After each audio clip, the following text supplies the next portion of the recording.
estaba leyendo las profecías de la Virgen, de las profecías de los santos. No sabemos leer los signos de los tiempos. A mí me hicieron una pregunta muy triste, alguien me hizo una pregunta muy triste y le contesté la verdad. Es decir, me dijo, Rafael, ¿por qué todos los predicadores evangélicos, grandes y pequeños, han hablado de este momento difícil apocalíptico, y por qué los católicos no hablan de eso y hacen una negación de todas las cosas? Si nosotros tenemos mucho más información que ellos. Ellos solamente se basan en la Biblia y por ahí en una profecía que tienen en el libro de la visión del pastor Wilkerson, no más.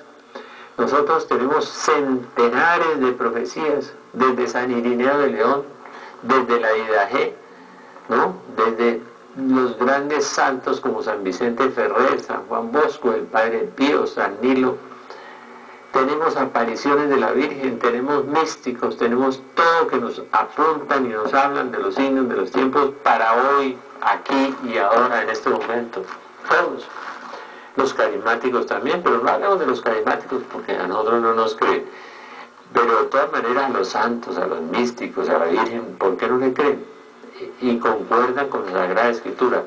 Leen los signos de los tiempos. Uno ve lo de Grecia hoy, ve lo de las nevadas en Europa, tan impresionantes, los cambios climáticos en Colombia, los terremotos ya con una secuencia permanente a nivel mundial y todas las cosas, y no sabemos leer los signos de los tiempos, no queremos leer los signos de los tiempos.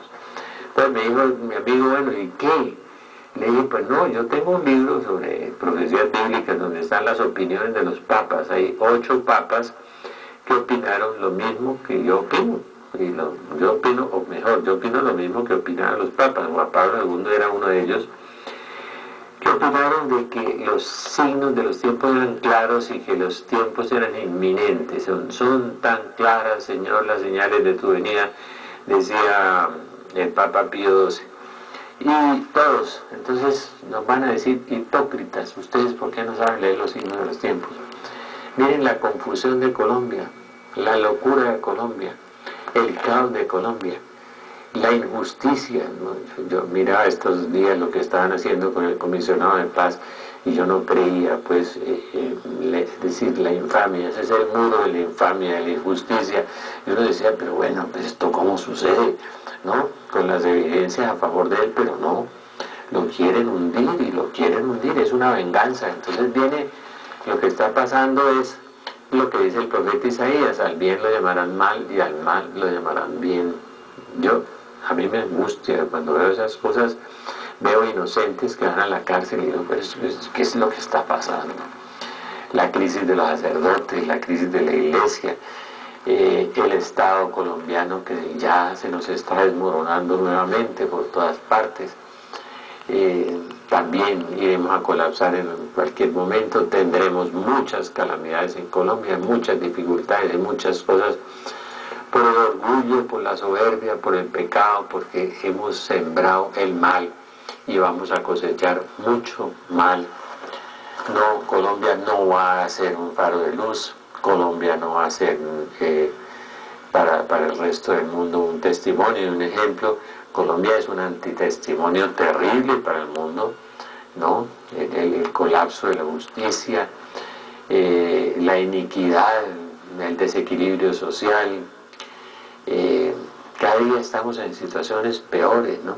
Aunque nos quieran mostrar unas cifras económicas positivas que afectan al 30 o al 40% de la población, mientras el 50% de la población pasa hambre. La injusticia social de Colombia, que sigue siendo una de las más colosales del mundo, el problema de los israelíes en el Medio Oriente, que está dándose ya con ataques a las embajadas de Israel.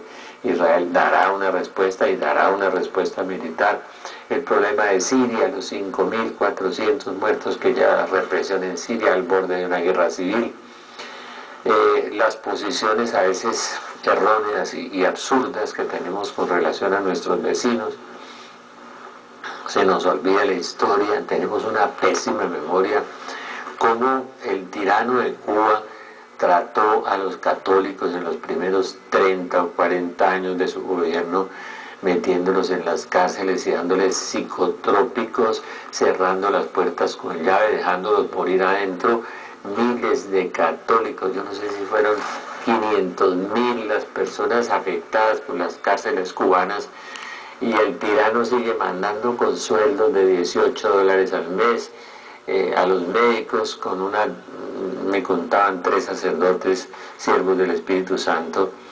La pobre iglesia, pues después de la vida de Juan Pablo II la dejaron medio entrar, pero viviendo una miseria, una pobreza y una persecución despiadada.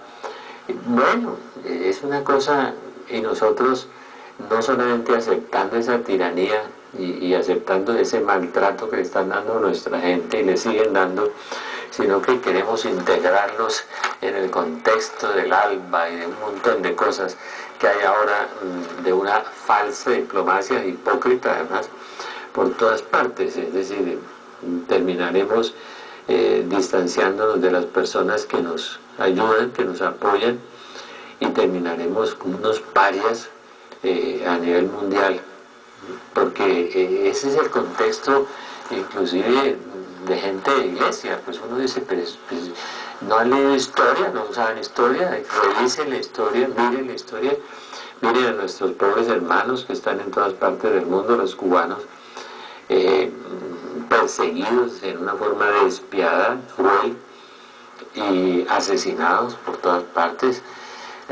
Las historias que me contaban estos 3 sacerdotes de siervos del Espíritu Santo de que vivieron en Cuba son escabrosas, pues una cosa terrible. De todas maneras, estamos en el tiempo de la confusión, en el tiempo del caos, en el tiempo de la injusticia, de que al bien lo llamaremos mal y al mal lo llamaremos bien. La crisis de los sacerdotes, pobrecitos, ¿no?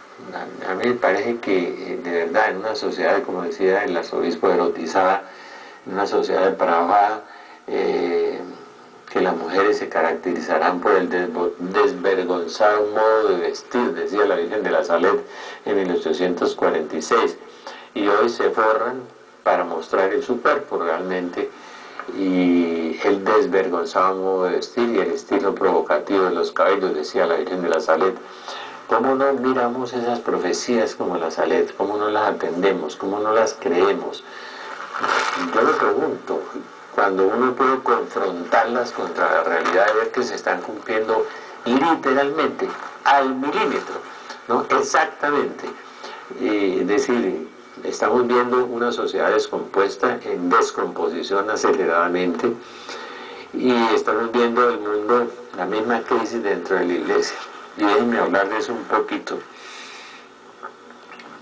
Me contaba una amiga, el dato del Vaticano, están matando 105 católicos diariamente en el mundo, ¿no? 105 católicos en el mundo. ¿Por qué los católicos, no? Los demás gente los matan, ¿por qué no matan a nosotros? Porque es la iglesia que fundó Cristo. Pero la misma confusión en el interior de la iglesia. Imagínense que la persecución contra la iglesia no es solamente a nivel físico de matar católicos, sino de perseguir a los católicos que tienen unas devociones válidas, por ejemplo a la Santísima Virgen María. Hay una persecución sobre los católicos marianos y una persecución sobre los católicos carismáticos en el mismo interior de la iglesia.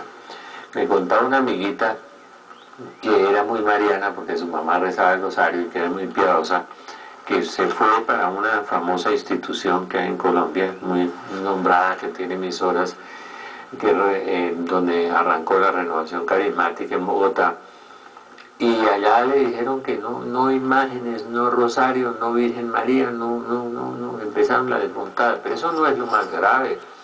Son los teólogos que empiezan a quitar la virginidad de la Virgen María, la Inmaculada Concepción de la Virgen María, a decirle a la gente que para qué reza eso, para qué se mueve con esas cosas, que basta Cristo y el Evangelio y todas las cosas. Entonces uno empieza a abolir todas las cosas de la iglesia, ¿no?